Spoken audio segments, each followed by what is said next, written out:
your opinion as far as this impeachment motion is concerned? Well, I think there's a lot that the national government can learn from the county of Kisumu in terms of how, the leadership, and in this case, we're talking about the president and the deputy president nationally, and then a county governor and a deputy governor, working closely together. But I must say also that what's happening nationally is not, isolated. We also have so many cases where governors do not work closely with their deputies. In fact, in some cases, they don't see eye to eye, which is really, really unfortunate. Because if you think about, delivery of services, it was not about, individual interest, but about the interest, of the people. So if you put the interest of the people first, then in many cases, then there is no conflict. But I also want to really thank my governor, Professor Peter Nyang'nyong'o. I know that he's one of the crafters of the 2010 Constitution that, birthed devolution. And of course, they had an idea of what it needs to look like, a governor and a deputy working together, or a president and a deputy president, working together. And so there's a lot to learn from here. And because it is leadership, I would like not to try to advise the national government. But Professor Nyong'o is an elder in terms of, politics in this country. And I know that they have a working relationship with the president, okay, and they can talk at their level. But what is happening in the country, I think for me, is unfortunate. First of all, the young people, the famous Gen Zs, really, brought our country to a level that we had to talk to each other. We had to reason together.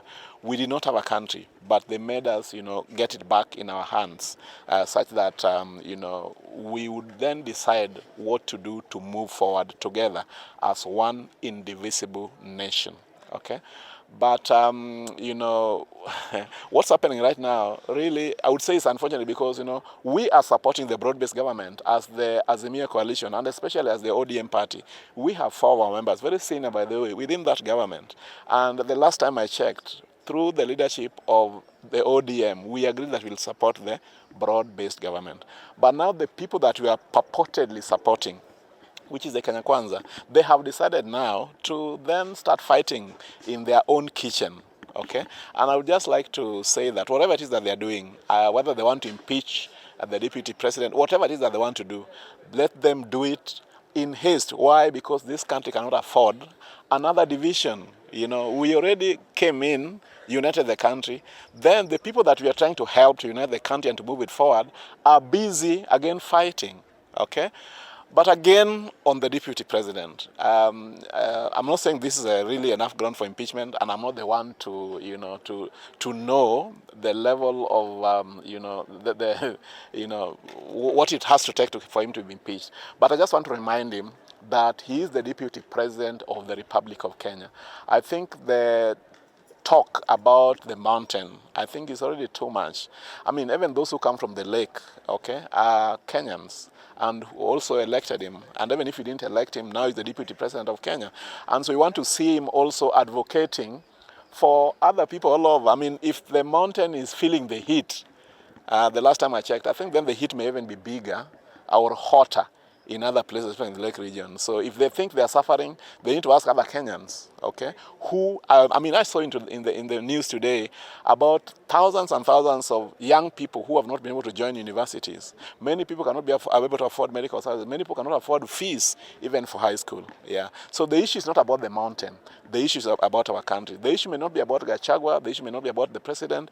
The issue is about the things, that matter for our country. So let them put their house in order as fast as they can, because we cannot afford another division.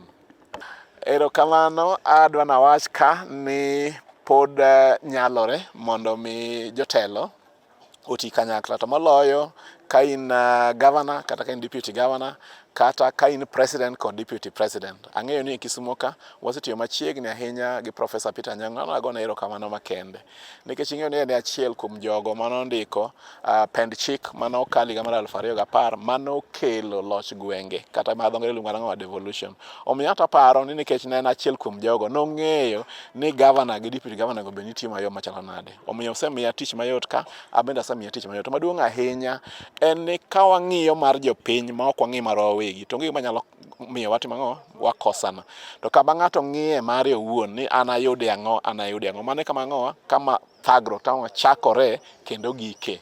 Joma ng'iyo margi ang'o giwegi. Omiyo anyalo wacho ni wang'iuru gima jopiny dwaro, ang'o mane wachiko ni wadwa timo negi, to watim mano kanyakla nikech the ticket ne en mar ji ariyo, governor kod ang'o kod deputy governor. Sani gima timore e piny ka mar dwaro thicho oko migosi Gachagua ma en jalup ker, anyalo wacho ni en gima bende lich ahinya nikech wan kanyo weche tek e piny mar Kenya ka, to kaka jo ODM, kaka jo Azimio One Kenya Coalition nyo wayie ni pinywa ni duong' molo ng'ato ang'ata. Omiyo nyo wabiro kanyakla, bo wacho ni wamiyo gi ji ang'wen mondo miyo odhi okony gi tich. Ka jakom news dhi modhi omosore kod Mheshimiwa Ruto, nyo neno ka weche nyote mang'o dhi mopie kabisa. Makoro piny odhi maber mondo miyo chak ng'wech kendo manyien. Ka koro nyo wacho ni piny koro nyo oseduogonwa, ang'o ma dwa tim kaka jo Kenya mondo miyo water pinywa mbele. Mos piny kendo chak winjo ko jo Kenya kwanza ochako yware kendo. Mara ni jo Mount Kenya, mara jo ang'o, gima chalo kamano. To adona wachi ni piny mar Kenya ok en mar jo Mount Kenya kende, piny mar Kenya en mar ji giduto. Ka jo Mount Kenya winjo matek, to samoro dibende joma wuok kuonde mamoko winjo matek moloyo jo Mount Kenya. Omiyo adona wach ne deputy president mar pinywa mar Kenya miluongo ni Rigathi Gachagua ni mado pare ni en noyiere kaka deputy president mar piny, ok deputy president mar jo Mount Kenya, okay?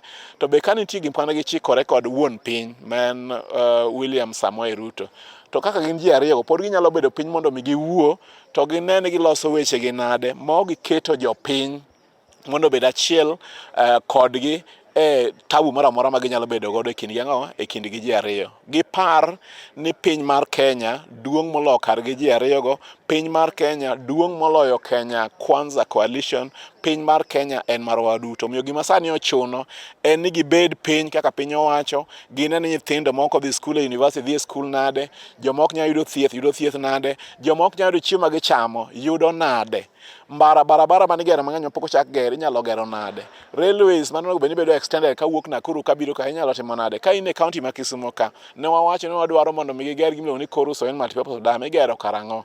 Gima nyaka ng'i kaka piny owacho maduong', ne wawacho ni dwaro gimiluongo ni special economic zone, itime karang'o. Ne wawacho ni mondo port ma Kisumu obed fully operational, mano itimo karang'o. Ok ni koro ni ng'ama wuok kanye, ng'ama igolo, mago ok dhi konyo.